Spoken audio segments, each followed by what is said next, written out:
recognizing and marking the World Skills Day. I'm living in abundance, so I have this mic and this one, so allow me to drop one in the interim and now begin the most necessary invitations for the speakers who are going to speak here today. As we start off, also, we are going to be live on NTV. I think that is also good to mention. Let's appreciate Nation Media Group. Please, please, please, please. In our ESG and basically in our corporate responsibility, we strive to become that media house or that organization that champions for social good. That even this evening, like I mentioned yesterday, there is an event going on at Safari Park Hotel that is about restoring the ladies' dignity during their periods. The event is called Changing Cycles. So we are inviting everyone in the conversation to restore dignity of the woman, of the ladies, when they're going through their cycle, whether it's through human resource, whether it's through ending period shaming, whether it's through ending period poverty. All of that will be happening today at the Safari Park Hotel. And if you haven't gotten your ticket just yet, please go on to Kenya Bars or speak to any of our NMG guys here, and they're going to assist you, including myself, so that after this, we go there. Ama namna gani? Yeah, and this is part of those events that we are trying to also champion, so that we are establishing a relationship with the consumers, with our audience, with the people who are loyal to NMG, to be able to tell them that, hey, look here, we are not only about telling you about maandamano and these things, or telling you about a scandal, or telling you about this and that. We are also about your social responsibility. We want to be the voice that champions these corporate conversations, these real-time conversations that are also impacting your life. Well, we are now going to get opening remarks. And the first person I would like to invite on stage is none other than the Chief Commercial Officer of Nation Media Group. Ladies and gentlemen, give it up to Kenneth Oyola.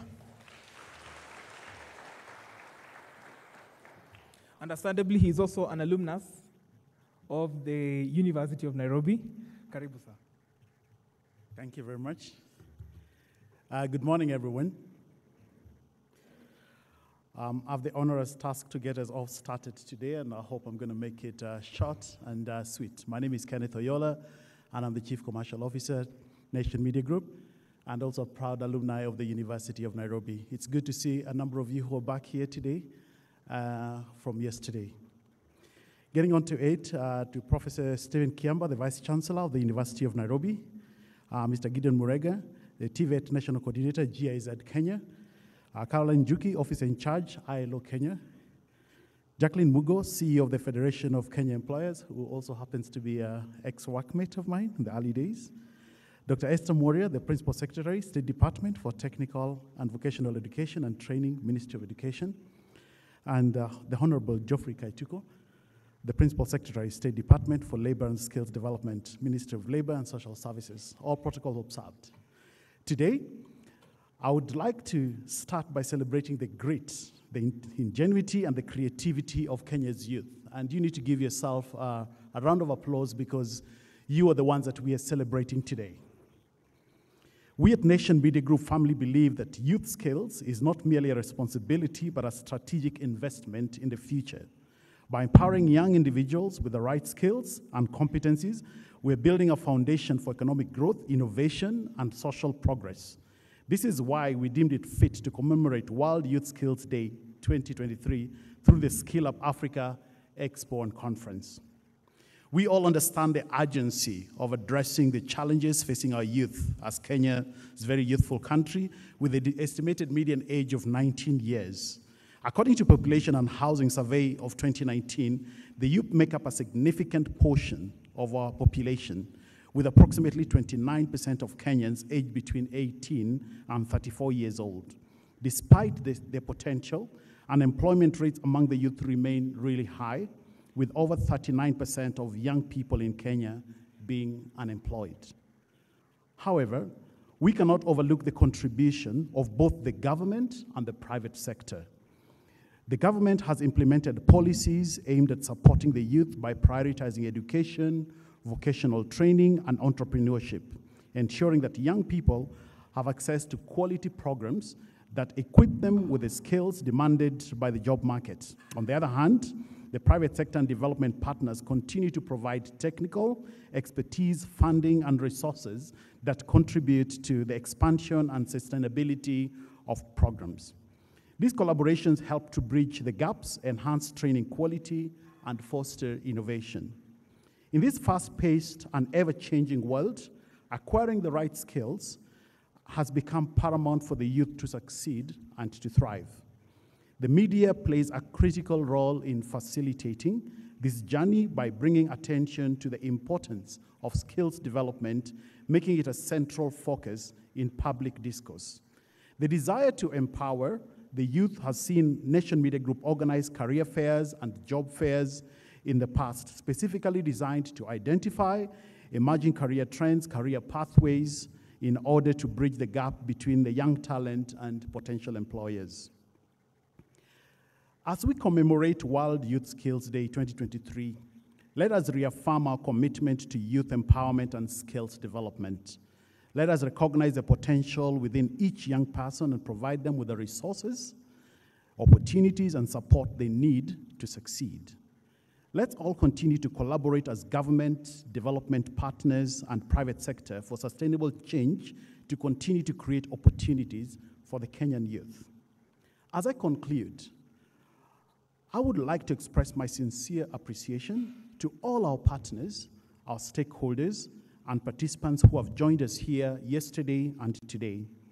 I urge us to seize this moment to recognize the power and potential of our youth. Together, we can create a future where every young person has a skill, knowledge, and opportunity needed to succeed. To the youth, seize this moment to embrace skilling as a pathway to personal and professional growth. Be proactive in seeking the opportunities, remain adaptable to changing circumstances, and cultivate a mindset of lifelong learning. Remember, your skills are the key that unlocks the doors to success. I want to wish you all a really successful Skill Up Africa Expo and Conference together. Let us shape a brighter future for our youth and our continent. Thank you very much.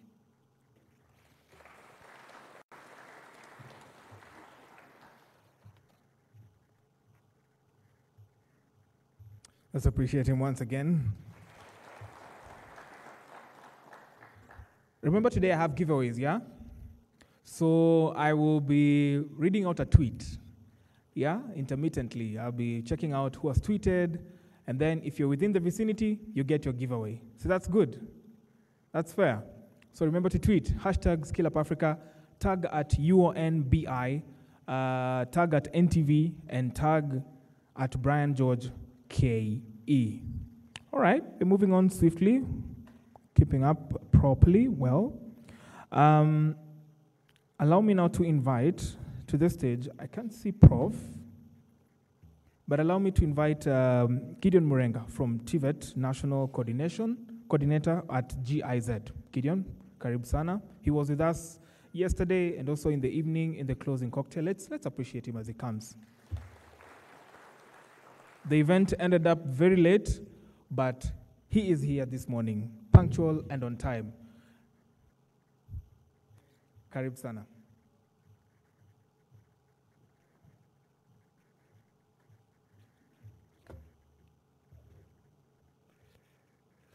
Yeah, I want to welcome you all. As has been mentioned, my name is Gideon, the National TVET Coordinator and the Senior TVET and Labor Markets Advisor, working with GIZ, Youth Employment and Vocational Training Project. PS, distinguished guests, I am truly honored today to be here celebrating this important day on World Youth Skills Day. This is a momentous day as we gather here to celebrate the incredible potential of our youth and the transformative power of TVET. I would like to take this opportunity to shed some light on the remarkable work that the German Development Corporation through GIZ has worked with the various partners, including the Ministry of Education, to strengthen TVET in Kenya. We are fostering a skilled workforce, which is very important for economic development, and particularly promoting dual TVET training. When we speak about dual TVET, this is a training that brings together two worlds, that is the classroom learning and the real-world industry experience. It offers a pathway for our youth to gain practical skills and hands-on exposure through industry partnership. GIZ, under the German Development Corporation, is committed to advancing TVET, recognizing the pivotal role in shaping the future of our nation. Our cooperation with the various stakeholders has seen us undertake a number of training programs on dual TVET. So far, between 2019 and 2022, establishing 7 centers of excellence, that is in KIST, Nairobi TTI, Thika TTI, Bumbe, Ekerubo TTI, Riat, and Kitale National Polytechnic. And PS, when you'll get time to see the incredible work that they have been able to do, they have made the exhibitions here, and I hope you can get time to see what they have done. One of the key highlights of the project is establishing strong industry linkages through dual TVET. We firmly believe that the collaboration between TVET schools and industries is essential for nurturing the talents, skills that are required by the job market. We are proud to announce that the project has successfully partnered with 65 companies, that is between 2019 and 2022, with over 350 students already in the program. These partnerships have enabled students to gain real-world experience and have paved the way for a seamless transition from education to employment. The impact of the project so far has been remarkable. We have witnessed firsthand the transformative power of dual TVET in the lives of our youth. Through our intervention, we have empowered individuals to unleash their potential and become agents of change. The success stories of these 350 trained students who are on the path of securing meaningful employment, in fact, some of them have assured employment from their employers, and they are contributing to their communities. It's actually a testament on the value of dual TVET. Looking ahead, the project aims to train 6,000 students with a particular focus on inclusivity over the next 4 years. We are dedicated to ensuring equal opportunity for all with a target of 40% of women. We are also encouraging the inclusion of more women into especially STEM courses and 1% persons with disability among the trainees. The commitment to inclusivity reflects our belief in the transformative power of TVET as a catalyst for social empowerment and gender equality. Dual TVET will now be rolled nationwide to 60 TVET institutions, and we are envisioning about 800 companies working with these 60 TVET institutions. To achieve this goal, we are proud to announce that our current project is being jointly financed by the Ministry of Foreign Affairs of Finland and the German Federal Ministry of Economic Cooperation and Development, and we are grateful as we look forward to working together to empower our youth and especially focusing on developing their skill. As we gather here today to celebrate the World Youth Skills Day under the theme, Skilling Teachers, Trainers, and Youth for a Transformative Future, it is paramount that we recognize the critical role of the educators, who are the trainers, in shaping the next generation. They are the backbone of our TVET institutions, imparting knowledge, nurturing talent, and empowering our youth to thrive in the ever-evolving world. The success of our endeavors in TVET hinges upon equipping our teachers and trainers with the necessary skills and tools to guide and inspire our youth. In conclusion, I would like to express my heartfelt gratitude to all our partners, stakeholders, for their unwavering support. Together, we are shaping the future of our nation by nurturing the talents and skills of our youth. On this special day, let us reaffirm our commitment to creating a future where every young person has access to quality TVET, where industries thrive through strong linkages, and where our youth are equipped with skills to drive sustainable development. Thank you so much. Thank you so much, Mr. Murenga. Let's appreciate him once again. Tumekubaliana sote hashtag pale Twitter ni gani? Tumekubaliana ni gani? Hashtag Skill Up Africa. Yeah, remember to tweet. I have your giveaways. So usikosi ukasema, oh, nini. I'll just point you to Supreme Court. Namna gani? All right, we're moving on well. We have a couple of more speeches to get out of the way. And up next is Caroline Njuki from the International Labour Organization. She's coming now to speak on things to do with decent work and how to skill up to be able to be incorporated in this. Let's appreciate her as she comes. Ladies, I thought you'd clap better because this is the first lady that's speaking here, surely.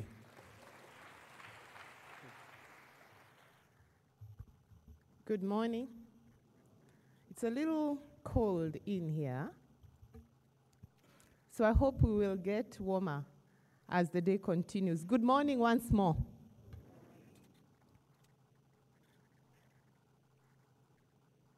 The representative of the Vice Chancellor of the University of Nairobi, the CEO, the COO, Nation Media Group, Kenneth Oyola, the Regional Coordinator of GIZ, my colleague Gideon Murenga, the representative of the Federation of Kenya Employers, my brother and good friend Stephen Obiro, the representative of COTU Kenya, my brother Ernest Nadome, TVETA DG Dr. Langat, heads of state agencies present here, and the PS State Department for Labor and Skills Development, and a good friend of mine, Honorable Joyfrey Kaituko, colleagues, young people present, ladies and gentlemen, once more, good morning. Please don't tire. You know, good morning we forget. We are so used to saying good morning that it's a passing thing, but good morning is actually a greeting, isn't it? Yeah. And if the morning is not good, then you can tell someone is not good. We must not just say good morning. It's an absolute honor for me to be here as we mark World Youth Skills Day. This year's theme could not be more timely.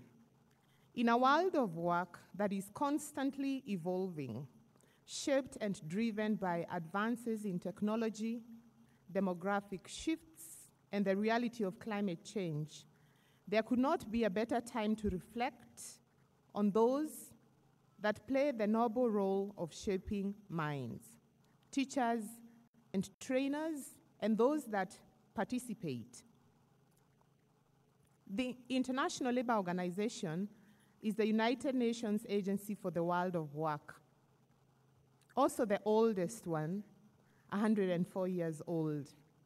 Over the years, the organization, through its tripartite structure, bringing together governments, workers, and employers, has set international standards on human resource development.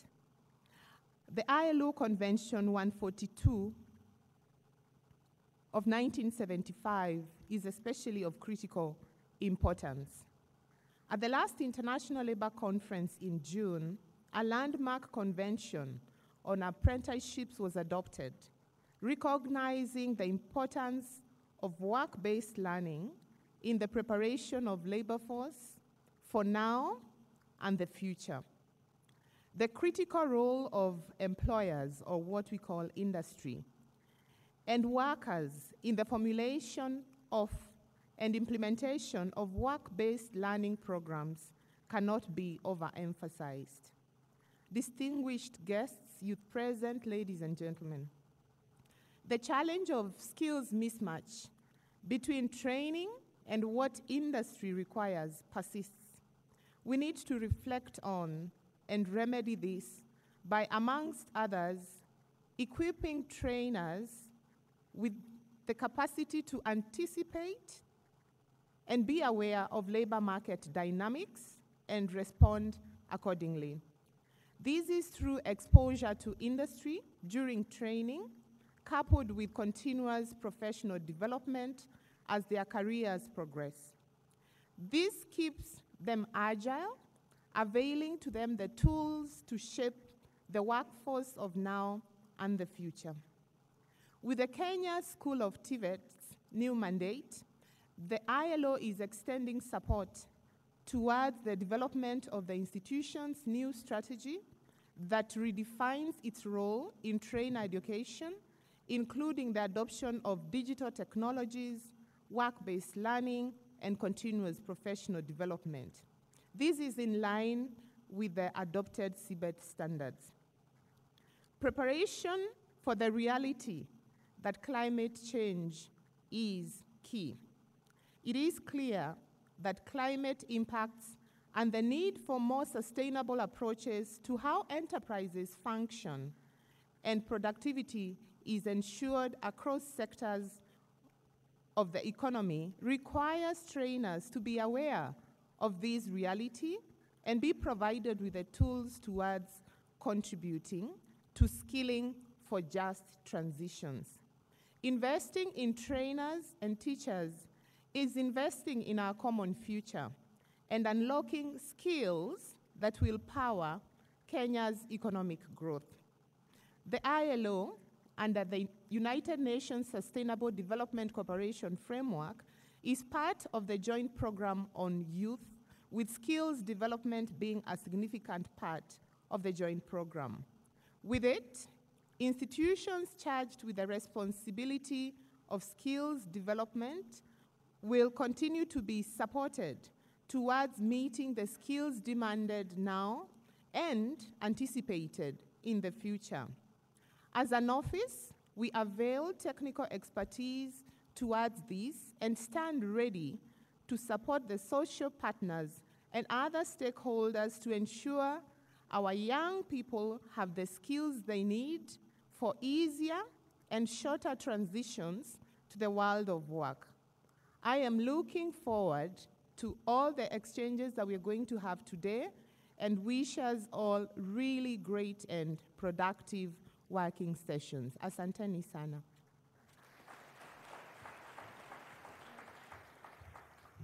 Many thanks, Ms. Njoki. We're moving on swiftly. I have a question, which will form our first giveaway. How many of you remember Gideon Murenga from GIZ speaking? Munakumbuka? How many of you remember? By show of hands? So he mentioned that GIZ has partnered with about how many companies in their training? About how many? Just give me a figure, a rough figure. Let's see. Let me give that lady first. That one, yes? Oh yeah. Una work GIZ, sindio? You work at GIZ, sindio? Yes, the correct exact figure is 65. So congratulations, you get a giveaway. Thank you so much. Make sure you come for it. Let's appreciate her.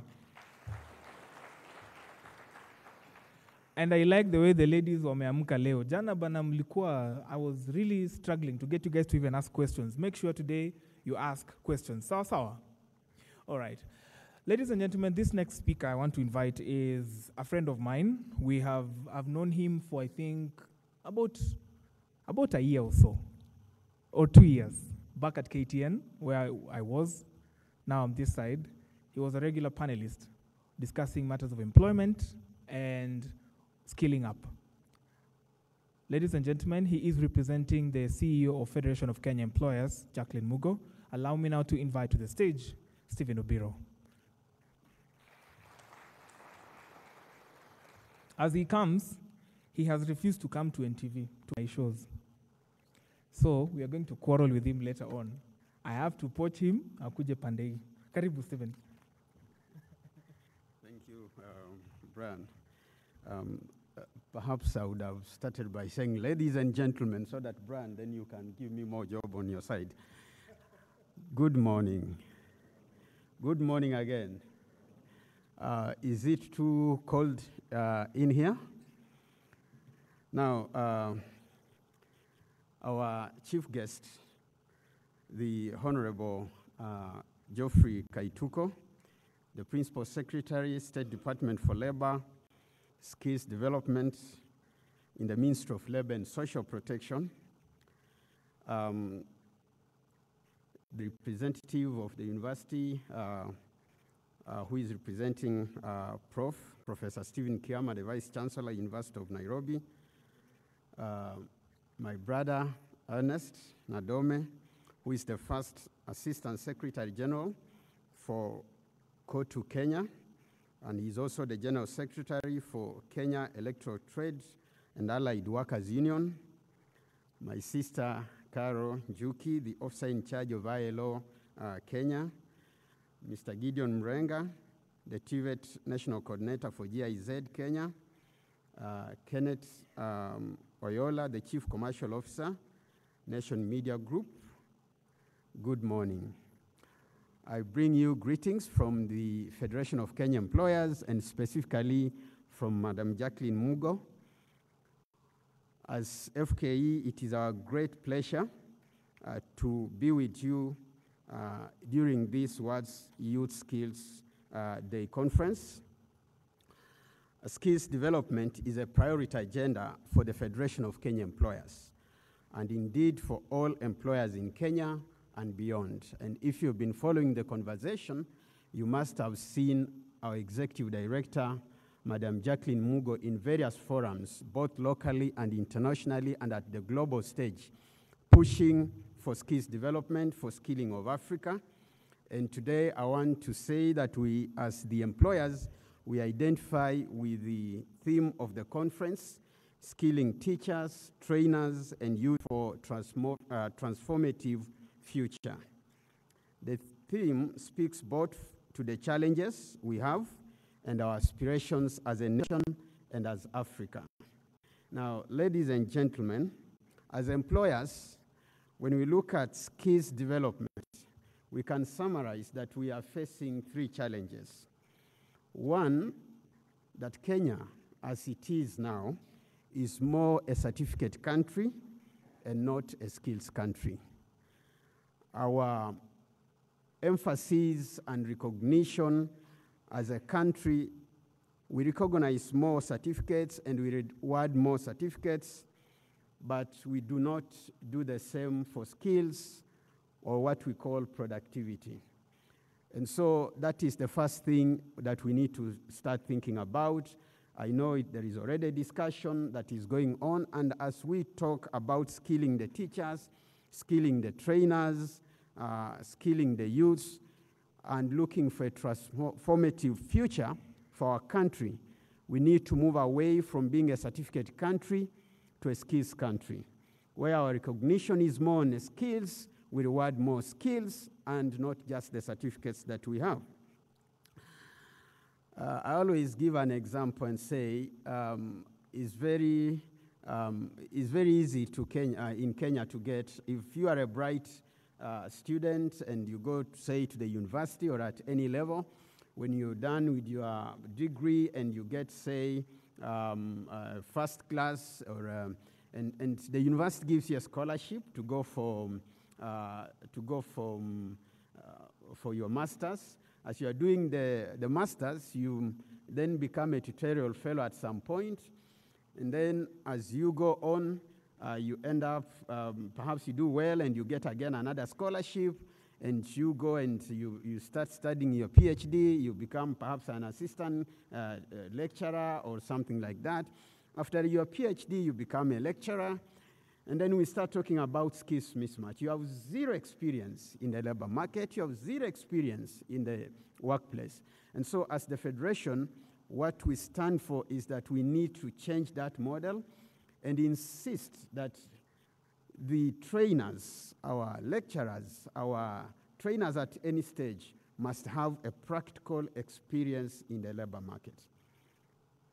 The second challenge that we see is that there is lack of or weak linkage between industry and academia or training institutions at all levels.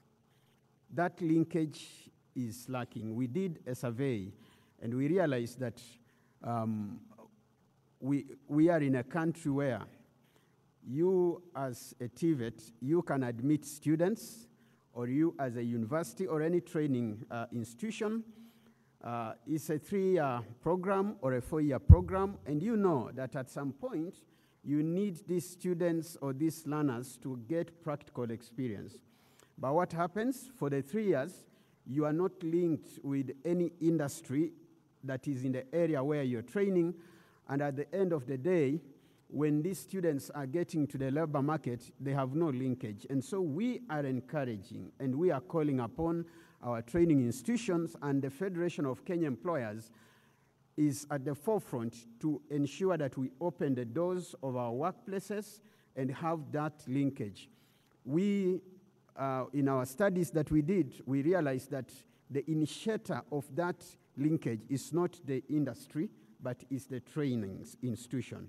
You should be the initiator. All successful linkages, the initiators have been the training institutions, which say these are the areas we are training, and these are the industries in the areas we are training, and so we need to identify them. We need to have a collaboration with them. And the third thing, our chief guests and our peers, is that we lack. There is lack of coordination between the skilling, industrial development, and trade policy. And what do I mean by this? We skill for the market. We are not skilling for the sake of it. Either you're going to get into the market as an employer, as an entrepreneur, or you're going to get into the market as a worker or as an employee.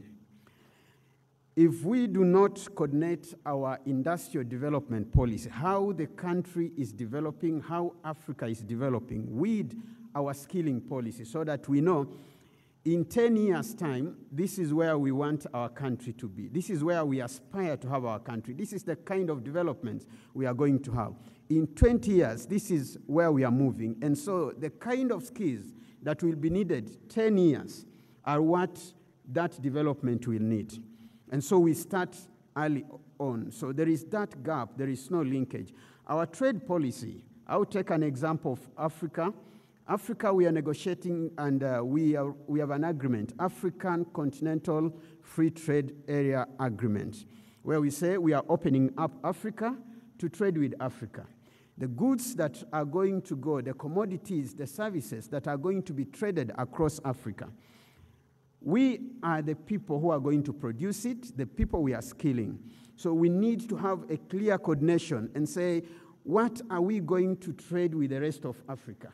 And how are we skilling our people to be able to produce those products so that then we can be able to trade with the rest of Africa?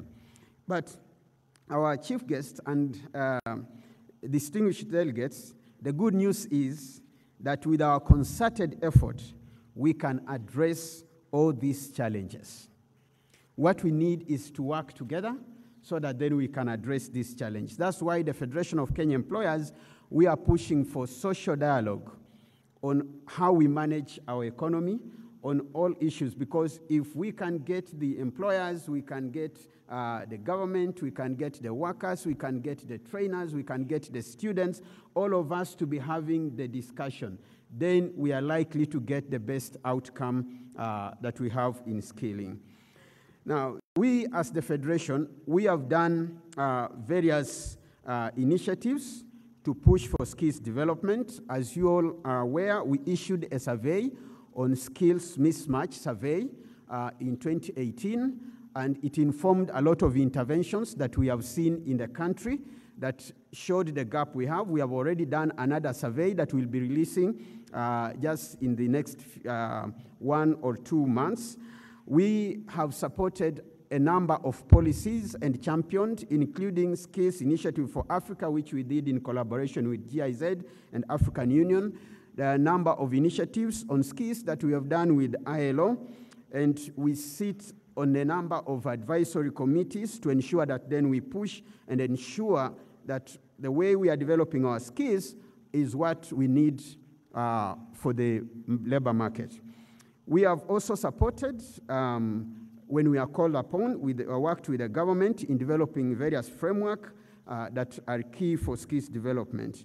And to support our women, our ladies, we have a program called the Female Future Leadership Program that is aimed at ensuring it puts women at the leadership level. Because if the women are not at the leadership table, then even when we are making decisions on skilling, they will be left out. And so that is something that is very good for us. And lastly, what we've done, we have encouraged the employers to be able to adopt best practices and open up their workplaces.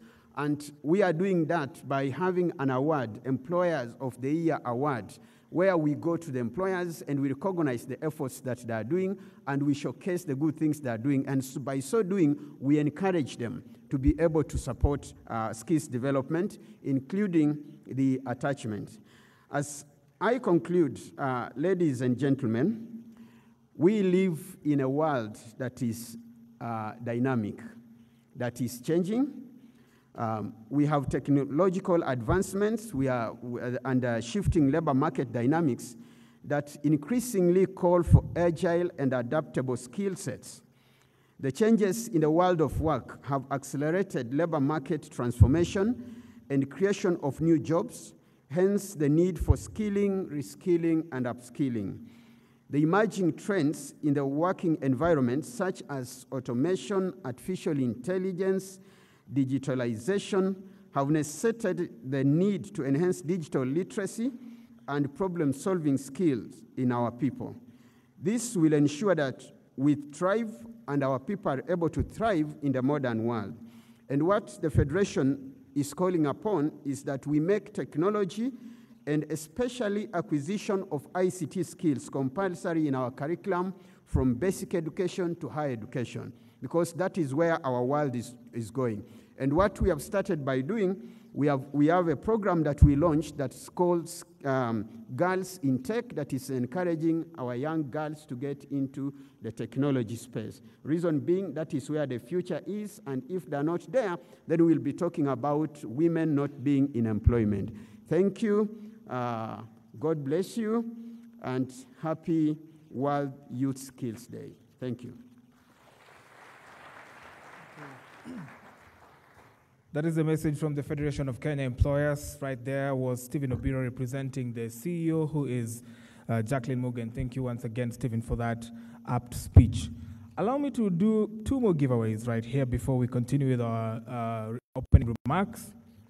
We need to equip trainers so that they can understand the labor dynamics. This was quoted from the ILO representative, Caroline Njuki, and the person who tweeted that is none other than Mwende Kiindu. I hope I pronounced that properly. Mwende Kiindu, where are you? Mwende, let's see you. Mwende, if you don't try, your giveaway will be taken by someone else. Mwende, okay, fine, good. You will reach us at the reception desk. 1 more tweet to go. Frederick Ogada says we are more of a certificate country than a skills country, and there's need to be more skill-oriented. Frederick, where are you? We're going to be giving you a giveaway shortly. Frederick, just raise a hand wherever it is you are. Fine, reach us at the reception desk. Allow me now to invite the next speaker who will be giving us opening remarks. Ladies and gentlemen, he is representing the Central Organization for Trade Unions, and this is none other than Brother Ernest Nadome, the first Assistant Secretary General, Kenya. Let's appreciate him as he comes to deliver his opening remarks.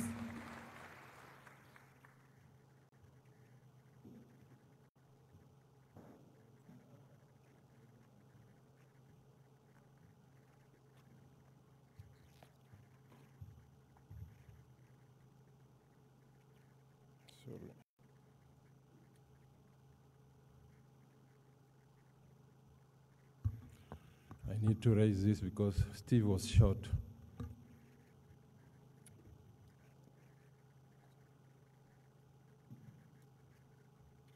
As you've been told, my name is Ernest Nadome. I'm the first Assistant Secretary General at KOTU, and at the same time, I'm the General Secretary of the Electrical Workers Union, and I'm happy I can see quite a number of them here, and also COTU representatives from various affiliate unions. MC, I'm also an alumni of this particular institution. I did my first and second degree here. Yes, sorry.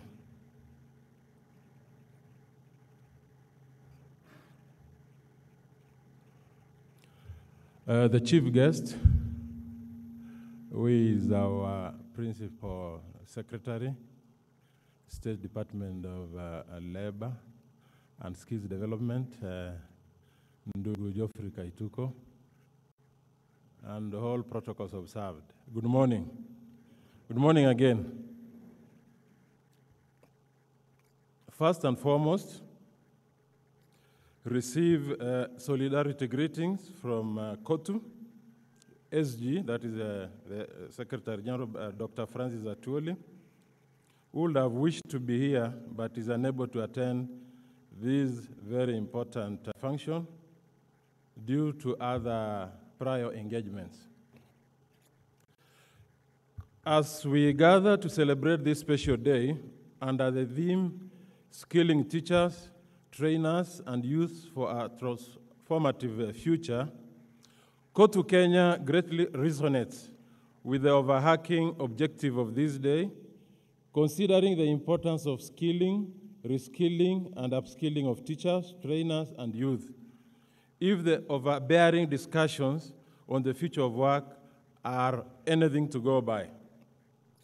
Brothers and sisters, education and training institutions play an integral role in shaping the future workforce, which ultimately shapes the destiny of nations, and that is why COTU Kenya strongly believes that close collaboration and social dialogue are key in actualizing transformative future. As we embark on the journey towards a transformative future, COTU Kenya remains a great champion for skilling of teachers, trainers, and youth to create a dynamic workforce capable of driving sustainable development, innovation, and social progress in our beloved nation. This forum, I must say, is timely because, first, the whole world is discussing the implications of artificial intelligence in the future of work, education, health, and every aspect of life that technology continues to disrupt. AI has shown us that much of the skills that human beings used to pride in can be overtaken through machine learning. And there is need, therefore, to rethink, learn, and relearn new skills that might be relevant even with robust investments in the field of AI. Secondly, during the recently completed 111th session of the International Labour Conference, where I did not only represent COTU, but I represented the African workers, all the African workers, the entire African continent. We did, and I was in that committee that recommended, and I'm happy and I'm honored, we are honored as Kenyans, because besides myself representing the African workers, we also had one of our own, Steve Ogenga, who is the Director General of NITA, who represented the entire African governments. I think you deserve a clap for that. So we adopted a new recommendation on quality apprenticeship. The objective of this recommendation is to support opportunities for people of all ages to become skilled, reskilled, and continuously upskilled I also heard about cross-skilling in rapidly changing labor markets. Further, this new recommendation provides a clear definition of apprenticeship and specifies aspirational standards for quality apprenticeship, including the rights and protections of apprentices. It is our firm belief that, foremost, the youth remain the greatest beneficiaries of this new recommendation on quality apprenticeship, considering the provisions therein on their rights and protection. This recommendation enhances employability, considering apprenticeships offer hands-on training in real work environments, allowing young people to develop practical skills that are highly valued by employers. Second, it will promote a smooth transition from education to work, taking in mind that many young people face challenges when transitioning from education to the world of work, while apprenticeship provide a bridge between formal education and employment by offering a structured and supervised learning experience. Third, the youth will have industry exposure and networking opportunities by working alongside experienced professionals in their chosen fields. And finally, lifelong learning is firmly ingrained in youth so that they can continue widening their skills, such as problem solving, critical thinking, digital literacy, into apprenticeships programs. To buttress this point is an observation made by one of the towering professors of the University of Nairobi, Professor Henry Indangasi, on the kind of reforms that are needed in our training and education institutions for a transformative future. Professor Indangasi noted that we need to widen the net beyond more technical competence and go for critical thinking, problem solving, communication, and other relevant skills. To achieve this, KOTU acknowledges the fact that we must come together as a united front. We must continue the close and tight collaboration among social partners to make positive and progressive gains through the collective knowledge, experience, and expertise of tripartite partners. Further, KOTU family believes that investing in the professional development of teachers and trainers is paramount to fostering a robust education system that can effectively prepare our youth for the future. In doing so, we must ensure that our universities continue receiving adequate capitation for both teaching and research so as to boost the productivity of university lecturers and inspire more research in emerging issues that will for sure be vital in transforming the future. Further, we must revitalize our technical and vocational education training centers, which play a very important role in nurturing a skilled workforce. Finally, KOTU Kenya calls upon the teachers, trainers, and youths who are here to unite and collectivize their voice in the trade unions in their sector so that they can, in solidarity, continue agitating and demanding for better terms and conditions of employment. Thank you very much, and God bless you all.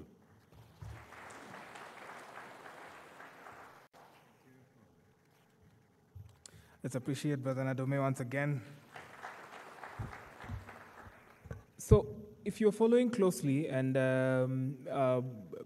throughout the course of the day yesterday, we were talking about the informal sector and how to recognize their skill in what is known in professional terms as recognition of prior learning. Bwana PS, if you may know, there is something going on the internet right now. It's called, there's a hashtag going on. It's called poor graduate, rich dropout. Hashtag poor graduate, rich dropout. So there's a lot of concern about young people who go to school and then unfortunately their life doesn't go straight for them to get a job or for them to get a business to land on and to begin to make sense, economic sense, albeit, for themselves. Apart from that, there is a large population of skilled labor, people who've never set foot in class, people who have never made a single attempt to even taking the exams as we know them, but they're really skilled. They can fix your car properly, they can do all of these things, and they can get you results in the best of ways. Now, problem comes in when they now want to be accommodated in the legal system and also get perhaps their companies registered, because we are talking about things like housing, and you find some of them need to compete or bid for some of these tenders, and they need to have, first of all, a body corporate, a legally recognized body that they can trade with the government or with any other person, either in the form of a limited company or a company limited by liability. Why I am giving this background is because this is a topic that's really close to my heart, and all that recognition of prior learning is done by a body known as the Kenya National Qualifications Authority. If you go to their website, you'll read their mandate. They're really, really aggressive around that. And it's my pleasure right now to introduce to you the next person, the next speaker who will be giving us her opening remarks. Ladies and gentlemen, I now invite Alice Wahome to the stage.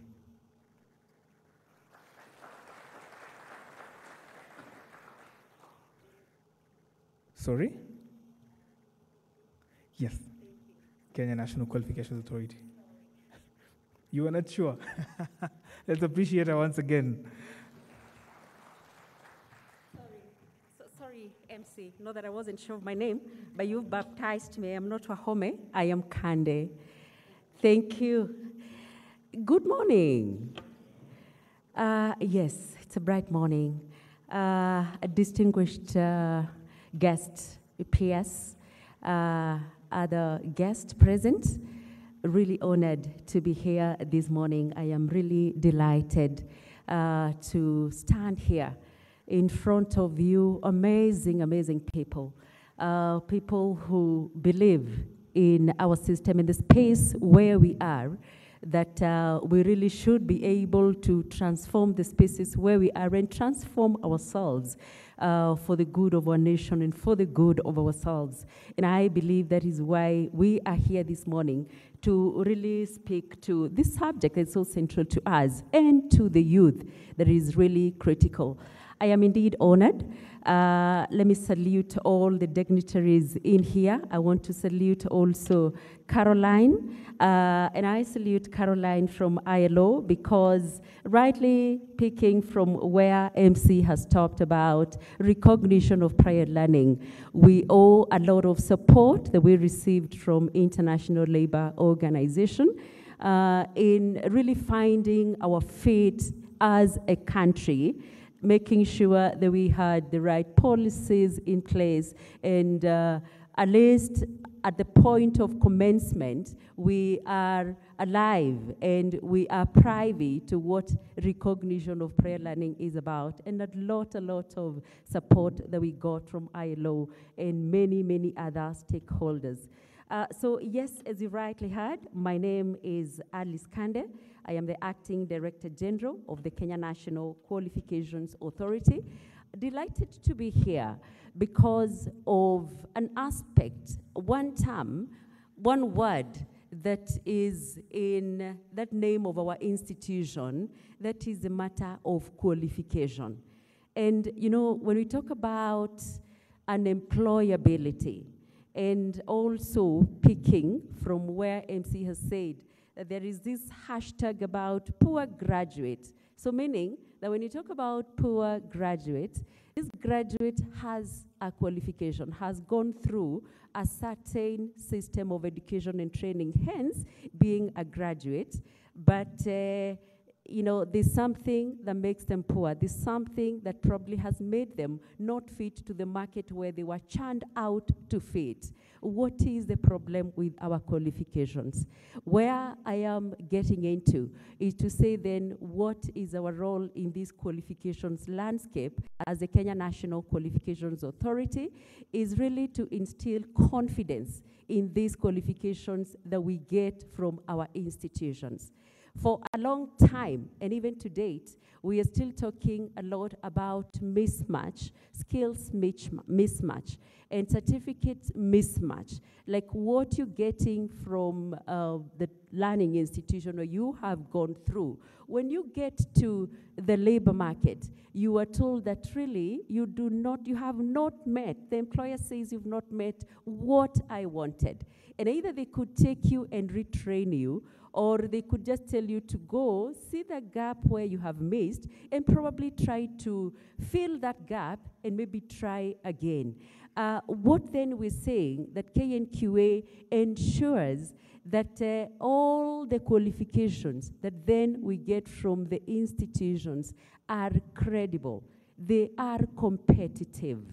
They are not just nationally competitive, but globally competitive, so that they can allow us to move nationally, first of all, acceptability in the spaces where you are, and also when I decide or you decide to get out beyond the borders, that qualification will actually be deemed as competitive. It will be accepted. It will promote mobility of us as persons and portability of those qualifications that I have. But then a lot needs to be done. Now, this takes me back to many, many years ago when I was at the university. I was not at the university where I am standing, but I was in one of the universities, our local, one of our amazing local universities. And those many years back, it reminds me of the hope and the confidence that I had, that after 4 years, that is my undergraduate, I would actually get out and find a place in the labor market. Yes, I did. Of course, probably not so immediately. It took me a while, but I did. And when I look at the youth here, and the topic of the day, and the conversation that we're having now, it seems a lot has changed. First of all, because we are really an active nation. The youth bulge is really, it is real. Population is increasing. Employment opportunities are shrinking. And so what hope do we give to the youth? We're saying that we want to instill and enhance the confidence that we have in our qualifications, so that at the end of the day, when you have really gone through a training, education, and training system, that paper that you will come out with, having gone through the system, it will actually allow you to really get that decent employment or even self-employment, as we have rightly said. Now, the amazing thing about instilling confidence in our qualifications as a country, we have now expanded our thinking to not just looking at the formal education and training. And that takes me now to recognition of prior learning. The Kenya National Qualifications Authority, one of its mandates is to coordinate implementation of recognition of prior learning. It means that at the point of inception, we come in, because for anything to happen, for us to take the first step, for the institutions to really be ready to assess candidates, to take them through RPL, there has to be very stable ground and an understanding, a common understanding for all stakeholders, including the employers, so that once a candidate is assessed through RPL, the employer on the other end, FKE, and other employers in the industry are ready to embrace this person who's gone through the system. And so what I'm saying is that recognition of prior learning, really, it is real. And we do really appreciate, because it is a concept that has really been embraced. We appreciate the current government because they have really taken it to heart in really acknowledging there's so much effort and contribution that we get from the informal sector. We're saying that from where you sit, not just from the education and training system you are in, if you find a space where you learn something, there's a way that you can actually make that meaningful to you. Meaningful in this way that you can monetize it. Meaningful meaning that it can help you probably even get that decent employment. So it is something that this country has embraced, of course, meaning that we are taking it as a concept that would elevate us to from the bottom up, going upwards, because it's saying when you have it, you will get the opportunity to really compete with others who have certificates, probably from education and training institution. And why, again, I'm saying that is because we have entrenched recognition of prior learning in what we call the Kenya National Qualifications Framework. And what it does, it is that it acknowledges the formal education and training system, where a majority, probably all of us, have gone through and really appreciate. Also acknowledges that there are other forms of learning, informally and non-formally. How do we take advantage of those competencies and skills that you acquire? So it has provided for that pathway where if you feel that you have a competence, you would actually go through a system, an institution that has been accredited and has met the requirement to assess you as a person. I come with this package and say, this is my portfolio of the competence that I have, the experience that I have. So I feel I should be assessed against the learning outcomes for instance, a diploma that we call KNQF level 6, or even a certificate or even a degree, and check to see whether I have actually met those requirements. So it is an opportunity that we have embraced as a country. We are not the first ones to embrace this. It is a concept that has been embraced by so many countries across the globe, and it is really something that we feel, especially for the youth, and not in the space where we are. There are loads and loads of opportunities out there. Even if you are in an education and training institution, I believe when you get some extra time, because you will always have, you will have some form of learning experience that you get.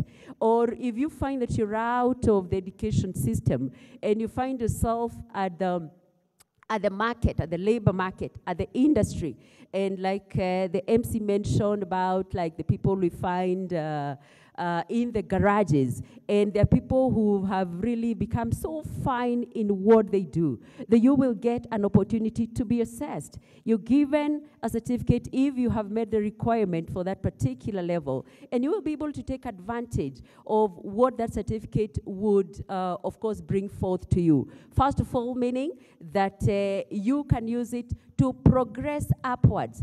If for some reason, probably the system ejected you out of the formal education and training system, probably for lack of fees and probably for other reasons, it means you can actually get back, because it finds a place in the National Qualifications Framework that also provides for progression pathways.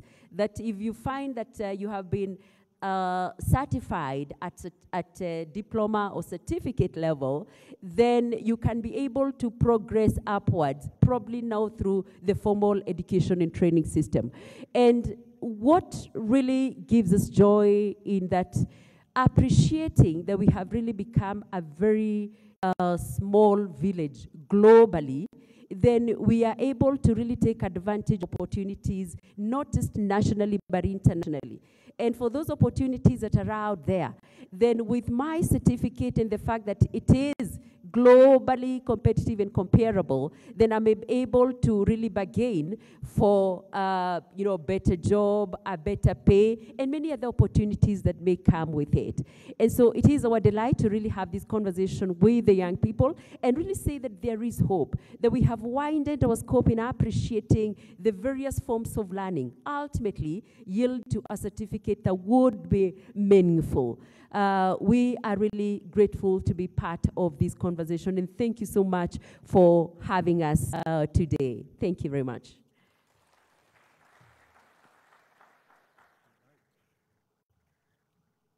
For that and many more, please stay on for our panel. It will be happening in a few minutes.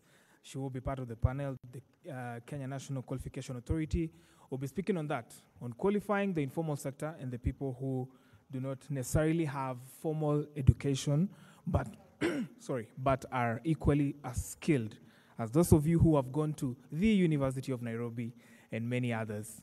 Which now brings me to the point where we now want to ask the host to officially give us his blessings, to welcome us officially to this place. Ladies and gentlemen, allow me now to invite to the stage Professor Julius Ogengo, who is the Deputy Vice Chancellor, Academic Affairs at the University of Nairobi. I was told if I don't include that article, I will not be allowed in here.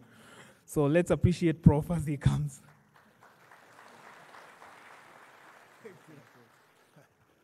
Thank you. Good morning. Good morning. Thank you very much. My name is Julius Ogengo. I am Deputy Vice Chancellor, Academic Affairs, and Professor of Human Anatomy. But today I'm also the Acting Vice Chancellor. Honorable Geoffrey Kaituku, the Principal Secretary, State Department of Labor and Skills Development, distinguished ladies and gentlemen,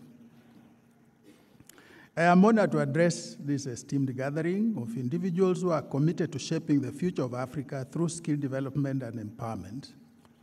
It is my pleasure to extend a very warm welcome to all of you who have come from far and wide to participate in this momentous event. The university is proud to host this 2023 World Skills Day. It's a very significant day for this country, set aside to highlight the essential role that teachers, trainers, and other educators in providing skills for youth to transition to the labor market. The University of Nairobi has established the Office of Career Services, which strives to build the skills and competence of students as we prepare them for the job market. That office connects the students with the industry, with other government agencies, the civil society, and facilitates that transition, and has put in place various mechanisms that facilitate that. Technological advancements and the ever-changing labor market dynamics call for agile and adaptable skill sets, and the university is striving to navigate these changes effectively by offering different training sessions on skills for the 21st century. These include soft skills and technical skills training at our newly established University Skills Center. The university held a roundtable meeting with employers in our recent career fair, and the lack of soft skills is a major concern for the majority of employers. And to mitigate that, the university continually organizes career clinics, webinars that focus on those 21st century skills, particularly of communication, problem solving, leadership, collaboration, emotional intelligence, critical thinking, technology, and so on. However, we also recognize that skilling is not solely the responsibility of educational institutions. It requires collaboration with a multitude of partners. In the university, we have the Ajira Digital Training, for example, in partnership with the Ministry of ICT. We have the Huawei ICT Skills Training, Digital Marketing Skills Training, Technical Skills Training with IBM, CVTing and Personal Branding Skills, Entrepreneurship Skills Trainings in partnership with Equity Bank, IBM, Corporate Career Academy, and so on. This World Youth Skills Day presents an opportunity for all key players to unite in appreciating and recognizing the potential of the youth as major catalysts for change. Government, universities, tertiary institutions, and private sector must commit to provide our youth with the skills and competencies they require. Ladies and gentlemen, the future of Africa lies in the hands of its people, and we are the people. I extend my heartfelt appreciation to the organizers, sponsors, and all those who've contributed to making this event a reality. May the discussions held and connections forged during these 2 days lay the foundation for a skilling revolution that will transform Africa and empower its people. Thank you very much, and I wish you all a fruitful and inspiring experience at the Skill Up Africa Expo and Conference 2023. Thank you.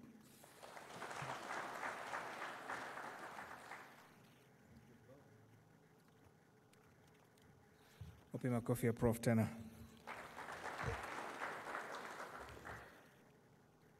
We are now engaging the government gear, and now we want to invite the Director General for the TVET Authority. Ladies and gentlemen, now give a warm welcome to Dr. Kurui Langat to come and make his opening remarks on behalf of the Ministry of Education. Let's appreciate him.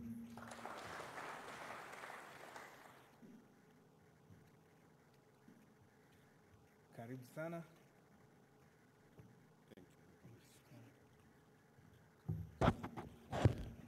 Chief guest for today's function, PS State Department of Labor and Skills Development, and allow me to stand on all the protocols that have so far been established. Ladies and gentlemen, I'm also delighted to be part of this very, very important engagement. And PS, when I was seated there, looking at the speakers that have so far spoken, those people who have attended here, and the stakeholders that we have today, I realize that I wish every other morning when we wake up, we recognize and appreciate the strength that we have as a team. We are talking of youth unemployment and sharing very crazy figures in terms of what is outside there. And if today we can decide to work together, we'll be very able to close this gap within a very short time. PS, as we know, as government, we are actually not supposed to be providing employment.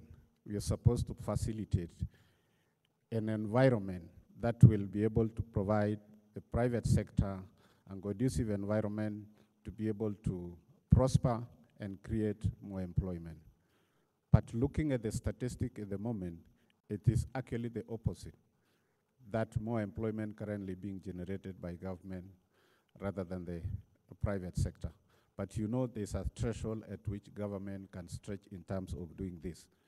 And today this conversation is very important because as Minister of Education, we are responsible in preparing these people to go to the place of work. As the Minister of Labor, you are an interface between the government agency and the place of work. And I think working together very closely will be able to provide an avenue that can see us getting more of our youths accessing employment. I was discussing with Dr. Wanjiku that I think it's a high time that we change the way we do things so that we're able to move forward. How comes that we are experiencing these challenges? And a number of times when we talk, we seem to be having solutions. How comes that these solutions are not being transformed into clear, tangible action that will be able to provide us with a solution? I believe we need to understand where the world is moving, and I'm happy all the speakers that I have spoken have really looked at the critical sectors that seems to be providing employment opportunities, not only in Kenya, but across the globe. A number of sectors, for example, construction, digital economy, manufacturing, hospitality, creative industry, agriculture, blue economy, have been shown to be the future of work. Construction is a key driver of value creation in economies around the world, and we know that the job growth in this sector is about 12%, and it's going to provide more than 200 million jobs across the world, especially when we are going to prepare for 7.7 billion people who are going to be staying in cities in the next 30 years.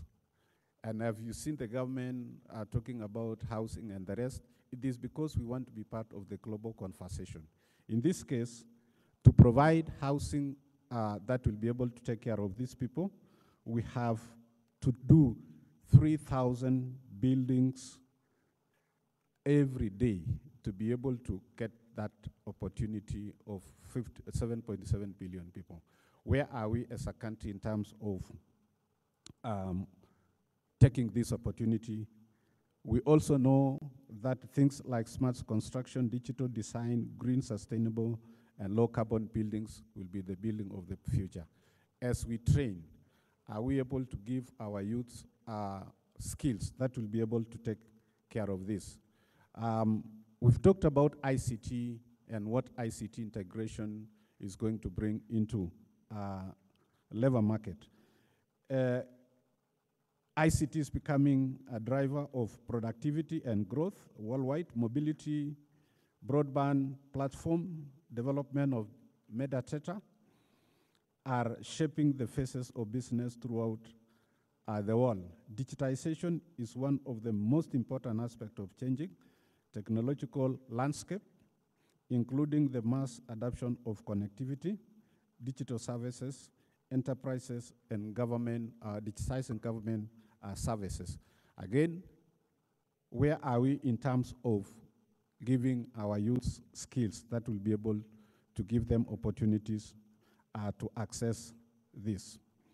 According to World Economic Forum, nearly 97 million skills, among them data analysts, data scientists, artificial intelligence, machine learning, and cloud computing, will be high demand in the next 3 years. That is by 2025. And each additional IT job could generate employment for 3 more people outside the tech industry. Efficiency and innovation that stem from big data will see those economies harnessing this, gaining advantage among others. And as we also prepare as a country to climb the ladder of economic development, these are the areas that we need to be focusing.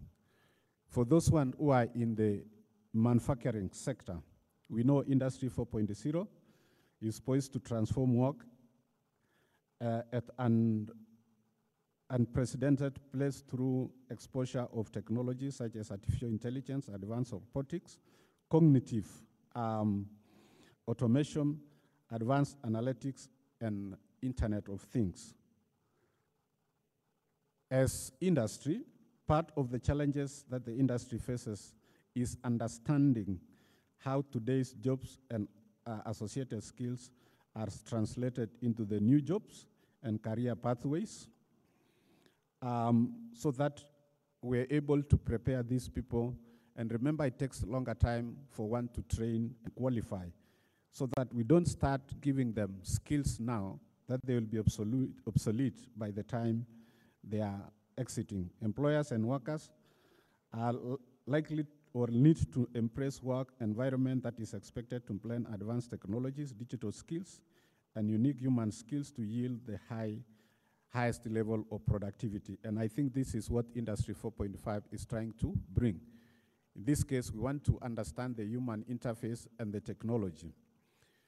The other area that is coming so important is the creative industry, and I'm happy with the Nation Media that you are taking this space to provide opportunities for our youths. We have seen economies like India, Brazil, and in the continent, Nigeria, growing their economy because of the creative industry. We have very talented youth in this country. Can we also make sure that we provide this opportunity? And lastly, and I like the topic or the theme for this, reskilling or upskilling teachers, trainers for transformative future. From the space where we sit as education, and particularly the issue of trainer is very important, because you can only transfer what you have. So unless we think of transforming and reskilling our trainers to the space at which they are able to have enough for themselves in terms of understanding and more to give to our young people, then we'll not be able to see any meaningful changing. And therefore, we want to take this day as part of the global communities to celebrate our young people, who are 3/4 of our population, and prepare them so that this country can start enjoying demographic dividends through an educated and skilled youth. Thank you very much, and God bless you.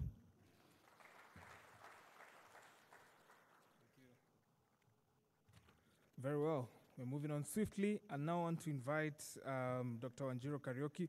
She was a panelist yesterday and gave very interesting nuggets on the role of the government, particularly with the bottom-up economic transformation agenda, better in terms of skilling and upskilling the youth, and of course providing those necessary conditions for you to thrive as a young person. So let me invite Dr. Wanjiru, who will in turn invite the chief guest, and that would now be the end of the remarks, and then we'll just get into the panel. Once again, karibu.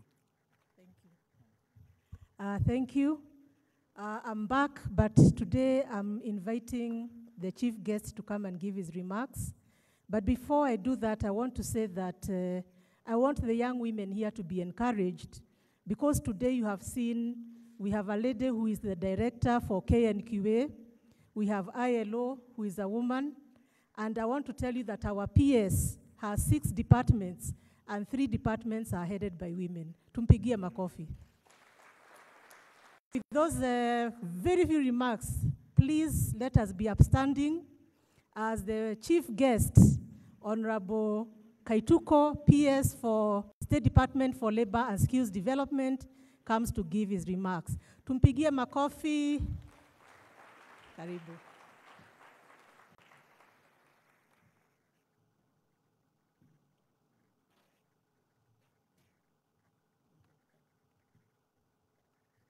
Please take your seats. Thank you very much, Dr. Wanjiru Karanja.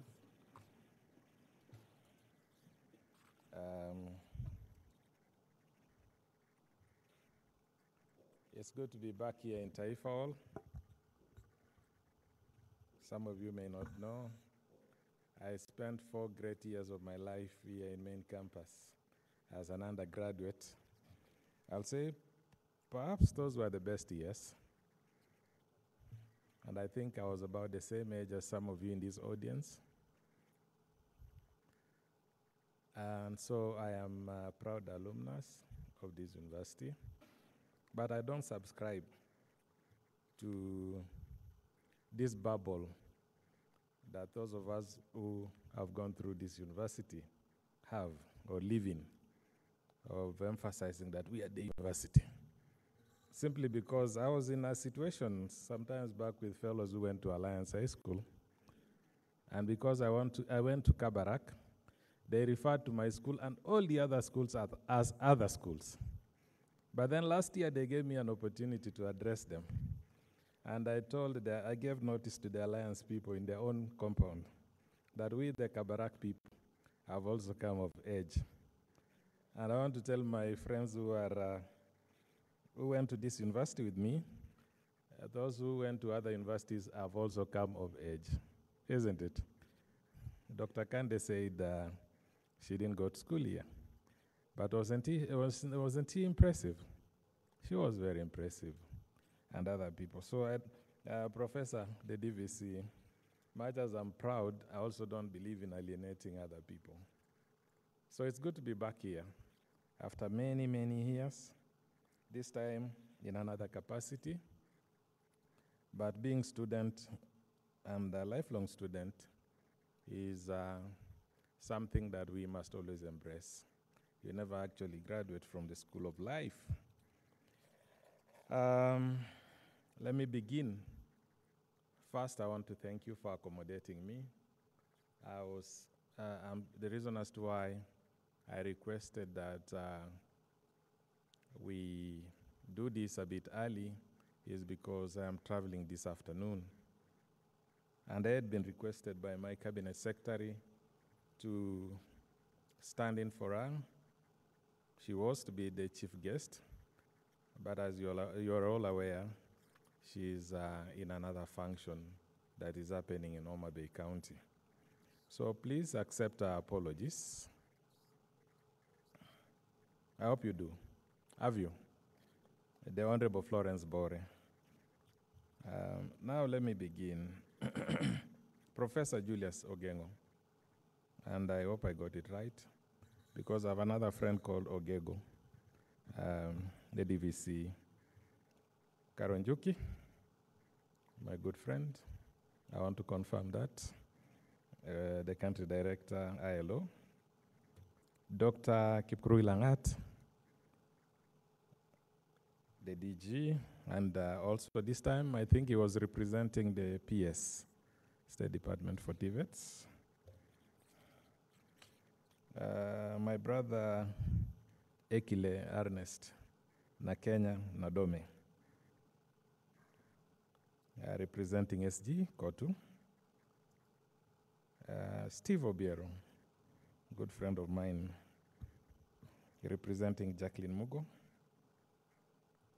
Kennedy Oyo, is it Oyoya? My apologies.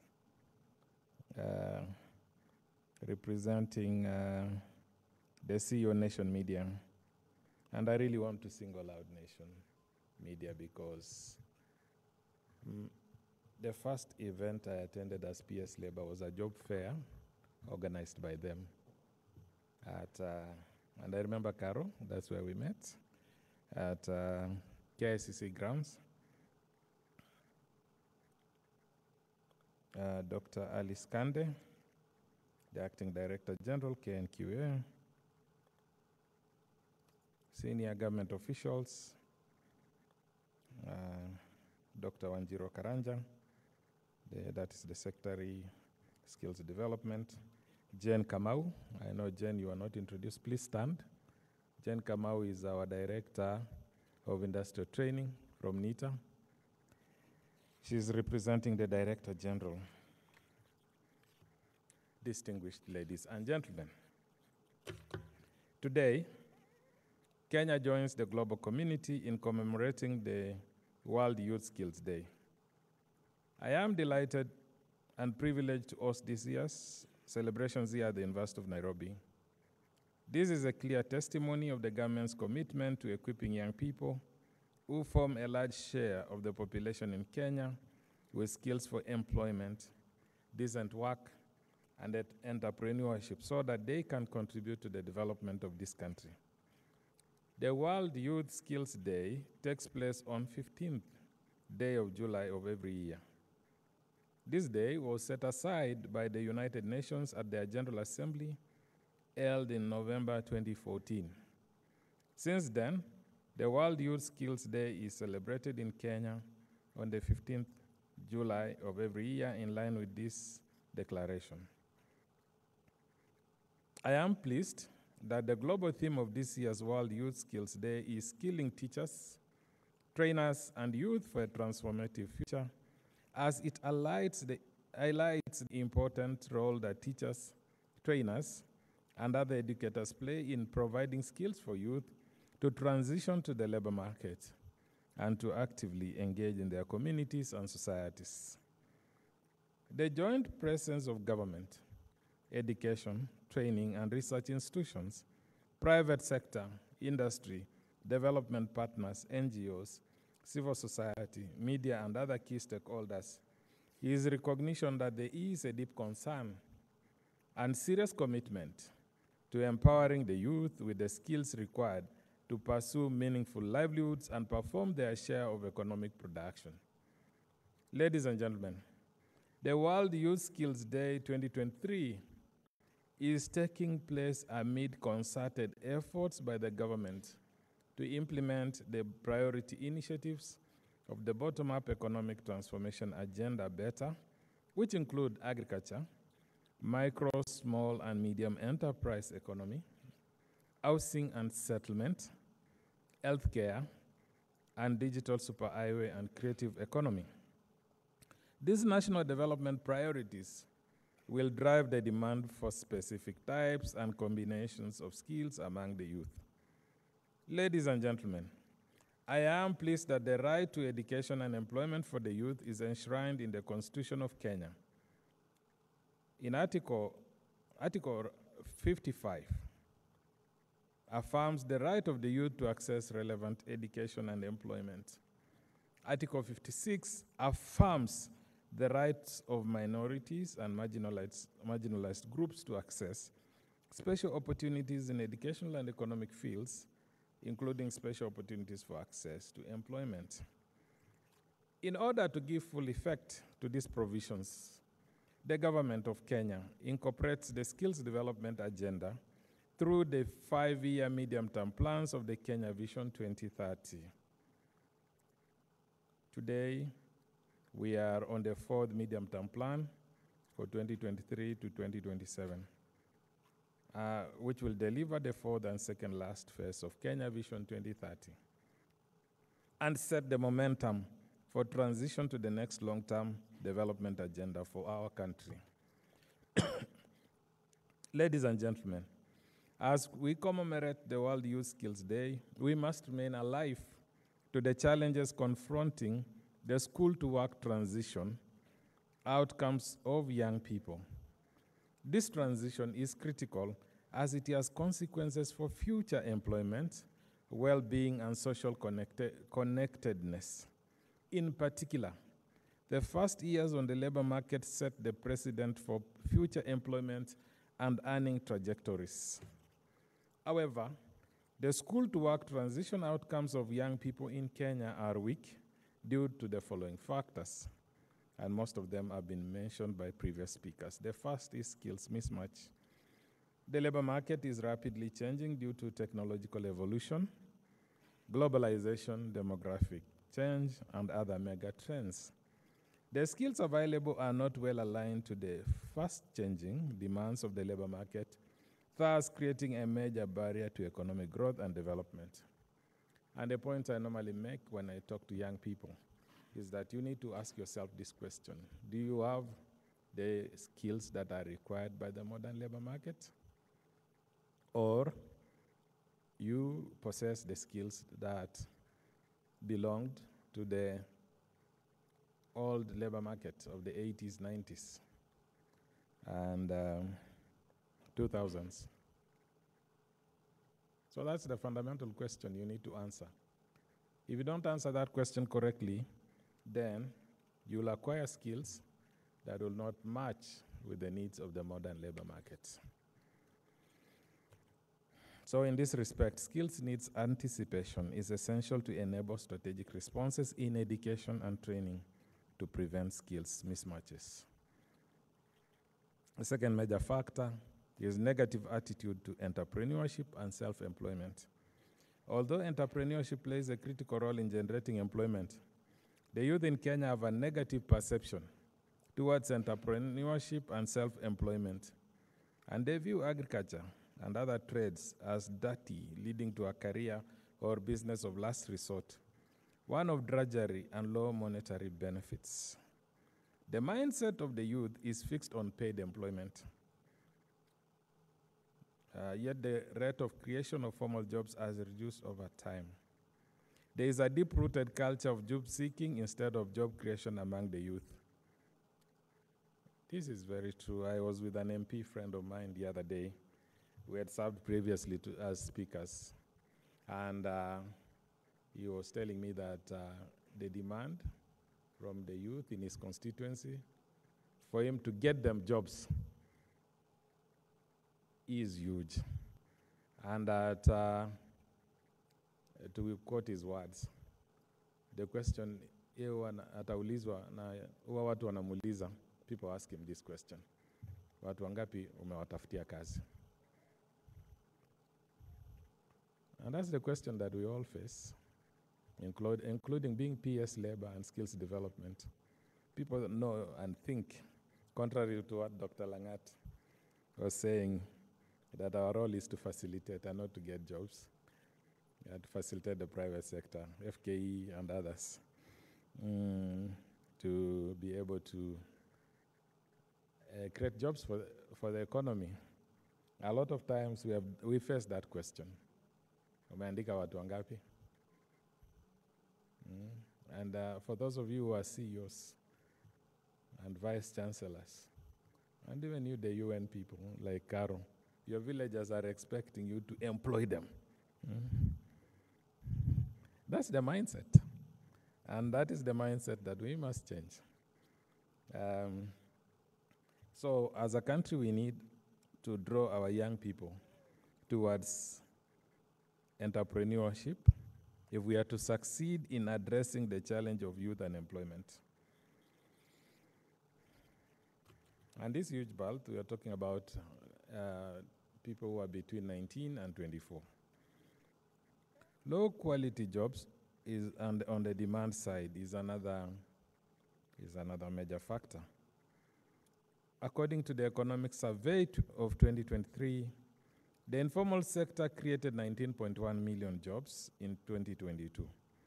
However, the jobs in the informal economy tend to be precarious in nature and are characterized by job insecurity, poor wages and terms and conditions of employment, low job tenure, absence of institutionalized social protection mechanisms, and weak workplace safety and health standards.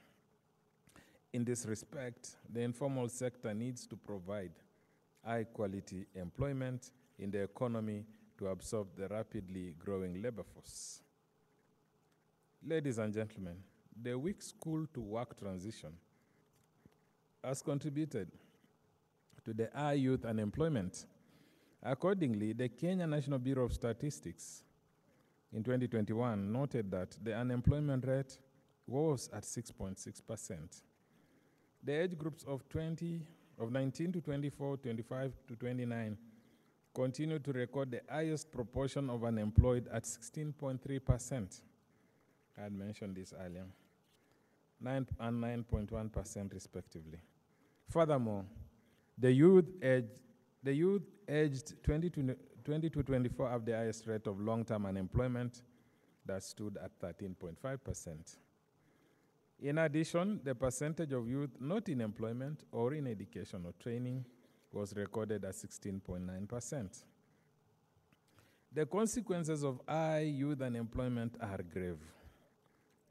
These include poverty, inequality, dependency, loss of self-esteem, particularly among men, depression, social and political unrest, and vulnerability to drugs and substance abuse, human trafficking, criminal behavior, radicalization, and violent extremism. Ladies and gentlemen, the government has put in place measures to improve the school-to-work transition. These measures include: 1, policy reforms. The government has finalized 3 policies which are aimed at strengthening the linkage between industry and education and training. These include the National Skills Development Policy, the National Policy Framework for Career Guidance in Kenya, and the National Policy on Linking Industry to Education, Training, and Research. Secondly, the curriculum reforms. The government of Kenya, as you all know, has recently introduced reforms aimed at ensuring that the curriculum in education and training is competence-based and aligned to the needs of industry. The CBC curriculum, as it's well known, provided in early learning and basic education, provides for flexible curriculum delivery pathways, new learning approaches, and incorporation of public-private partnerships in curriculum development. In addition, the competence-based education and training curriculum provided at the TVET level is an industry and business demand-led model that is informed by established, approved, and industry-validated occupational standards. Just one second. Yes, 3. Just wanted to be sure that this is the third main intervention, work-based learning. The workplace is a source of knowledge and a setting for skills development. And skills from the demand side are just as important as skills from the supply side. The government of Kenya has therefore developed a robust legal framework that provides for work-based learning which includes the Universities Act, TVET Act, Industrial Training Act, and the National Employment Act. And I'm happy that Dr. Kande spoke about recognition for prior learning, something that TVETs and NITA are currently implementing. It is one of those things that I believe are transformative in nature. If we can get as many Kenyans with the skills certified and assessed, then they'll be able to get the right jobs. Let me say here that the Minister of Trade, it was mentioned earlier about policy, I think it was Steve who talked about it. Because, you know, Minister of Trade are the ones who deal with the informal sector, the Juakali sector. We had a conversation the other day with the Honorable Moses Kuria. And to their credit, they have come up with an internship program that now brings on board the Juakali businesses. As you all know, normally if you seek an internship in this country or an apprenticeship, it wasn't very easy to get one from the Juakali sector, the MSMEs. But now I think the initiative that has been taken by the Minister of Trade in collaboration with Minister of Labor is going to ensure that you don't just access internship opportunities in formal institutions of government, but you'll also be able to do that if you're interested in an MSME outfit, or you'll do it with the Juakali people and companies. So I think that opportunity through internship in the Juakali sector is going to open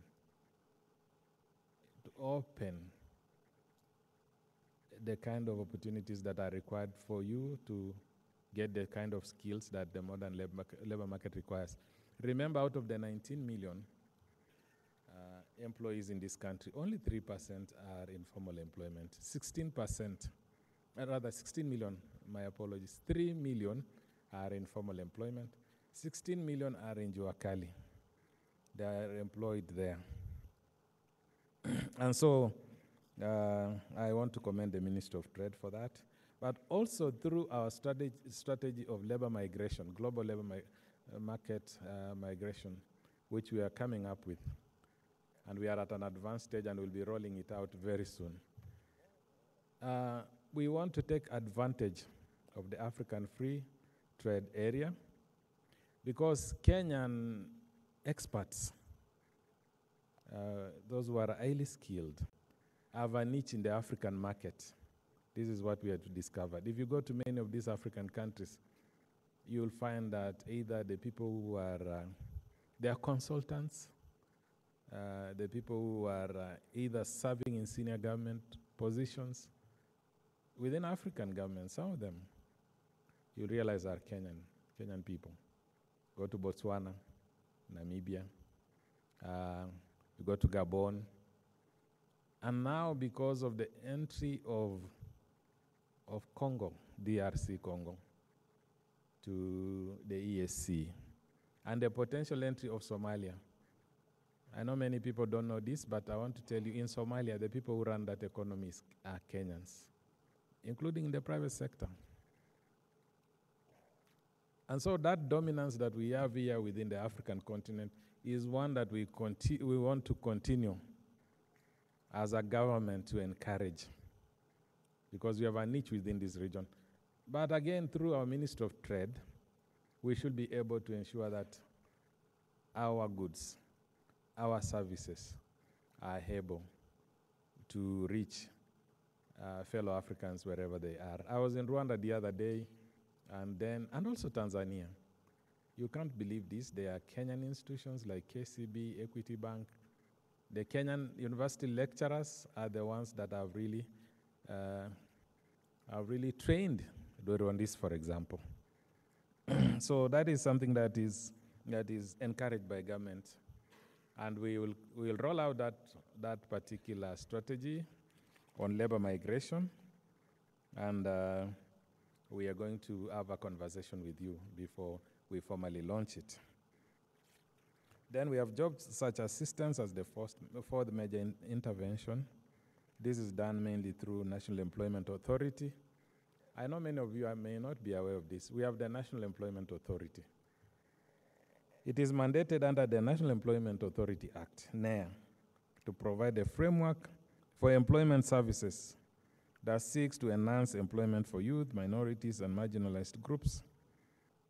And this is in line with the ILO Employment Services Convention of 1948, which requires employment services to register applicants for employment and link them to job opportunities and vacancies. Let me say this, that it is important for you to visit the NEA portal. It's called NEAMIS. NEA is National Employment Authority. Therein, you'll find the advertisements of opportunities by employers, and you can also register as a potential job seeker if that is the line you want to pursue with NEA. NEA, their offices are in Kasarani, but we want to encourage them to get out of station. There was a time they had a stand here. We'll bring them back to the University of Nairobi so that they can explain to you what they're doing in terms of promoting employment services for Kenyans here at home and also abroad. The fifth is entrepreneurship. The government of Kenya has prioritized this through skills development and post-training support in its agenda. But also, you know, this government created an entirely new state department specifically for micro, small, and medium enterprises to provide the MSME economy with strategic support. More recently, the ASLA Fund, which is a digital financial inclusion initiative, has been established and operationalized to improve financial access to MSMEs. Number 6, labor market information, and this is domiciled in my ministry. We have a KLMS, Kenya Labor Market Information System, which provides labor market information and periodic reports on labor market indicators. And this is one thing we don't do very well as Kenyans. We don't like studying labor markets. Maybe some of you study money markets or financial markets, others real estate markets, but I want to encourage you to study labor markets. And because of technology now, you can study any labor market you choose to. You can Google. If you want to study the German labor market outlook, the US labor market outlook. But at home here, it is imperative that we continue, all of us, to look at the trends in our labor market. And I want to thank KNBS. They have been very important partners to us. They do national surveys that determine skills needs and gaps. And all this information in the KLMS is crucial for aligning education and training to labor market demands. Now, distinguished ladies and gentlemen, as I conclude my remarks, I wish to recognize each and every organization that has supported this event. I was trying to count, and there are about 26 of them. Please tuwapigie makofi ya shukrani.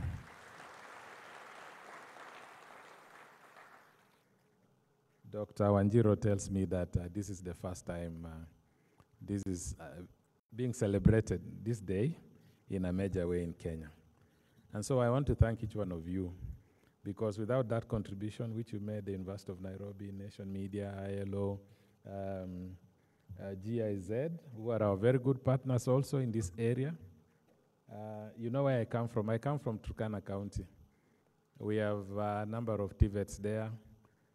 And I will say that a long time ago, I was a chairman of a youth polytechnic. maybe that was the credential that earned me the position of being PS for skills development. And GIZ, the German government, has really been very supportive. I think Caro has been there with a few other people. So I see many important partners. Ajira, we had a meeting the other day with KEPSA, and we discussed these things, particularly the interest that we have in the area of digital jobs, remote jobs. There are about 1.9 Kenyan young people who are currently engaged in that space of digital jobs and digital and the remote jobs. So all of you, you have my thanks individually and collectively. The one that amazed me was there is one that is called No One Out. I didn't know the existence of that one. Is the CEO here? Or the country representative? Or who is representing that one? I just found that to be a unique agency. And I want to thank them also. I think what they mean is they don't want anybody to be left out in the labor market. That was my basic understanding of what that organization is doing. So our sister department of TVETs, together with the authorities in it, we work very closely. Thank you very much. Sometimes people think I'm the PS for TVETs. And sometimes they think Moria is the PS for labor. That's the confusion that is there. But it's because we are co-joined. We are like Siamese twins. And the president is big on the issue of TVET, technical and vocational education. That is why you saw the financing model which has been proposed is actually going to support TVETs in a major way. We also support TVETs from the Ministry of Labor through NITA. There's a lot of work that we do. NITA in itself is a TVET, but also the levies that we get from employers there's a percentage that goes into TVETs according to our law. So finally, I want to thank my staff from the State Department of Labor. And before I do that, I want to thank Professor, the University of Nairobi, my alma mater. Thank you very much for hosting this event. When outsiders come, they disrupt things. But fortunately, because today is a Saturday, the interruption will be minimal. So I want to thank my staff, Dr. Wanjiro, then Jen Kamau, the others who are in the audience, for ensuring that we provide leadership in organizing this event. And also, without forgetting, the National Organizing Committee that has coordinated all these events from Thursday when we flagged off the road march, the road show. And I want to thank the MC. Where is he? That hilarious MC. Thank you, Bwana. Asante sana. George Otieno, eh? That was the first name. I could remember George Otieno because I had a classmate by that name, George Otieno. Asante sana. So it is now my pleasure and singular honor to declare the World Youth Skills Day of the year 2023 officially launched. Thank you and God bless you all.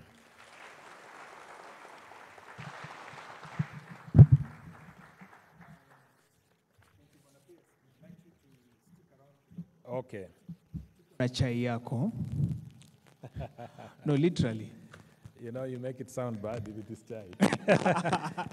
That's the whole intention. Allow me to invite the Chief Commercial Officer for G. Sorry for that. The Chief Commercial Officer for NMG, Kenneth Oyola, to come and present this gift. We prepared something for you from the Nation Media Group to recognize all the good effort. Just come to the middle, yes. We have a lot of land this side. Yeah, there you go. So we are presenting a token of appreciation to the PS for his efforts in the Skill Up Africa event 2023. Let's appreciate him as he receives that. That's a photo opportunity. Okay, we are being told, yeah, there you go. A couple more.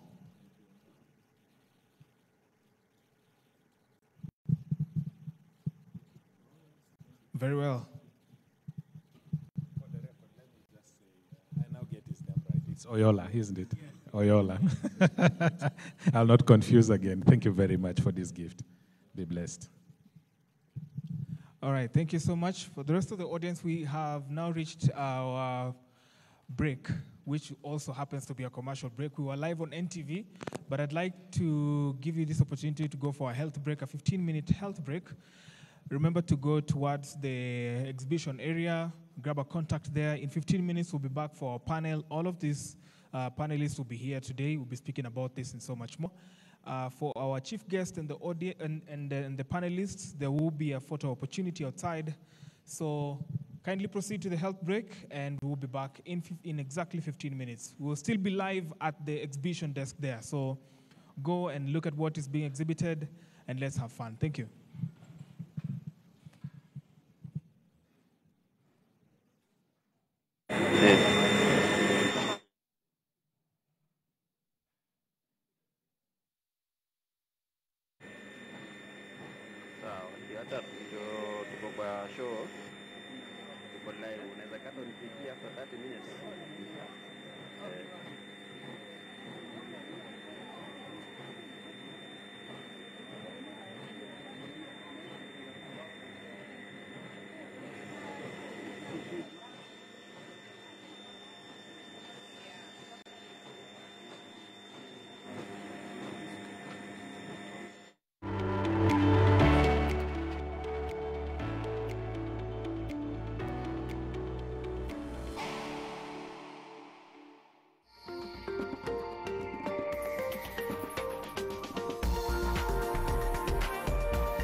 When you've gotta go, go for Neptune, the softer two-ply tissue paper, available in plain white and colored. In this episode, we set out on a mission to find a leopard in the Nairobi National Park. It proves to be the hardest spot, as this predator is elusive and shy. While our patience is tested, we're still treated to the wild side of this city under the sun.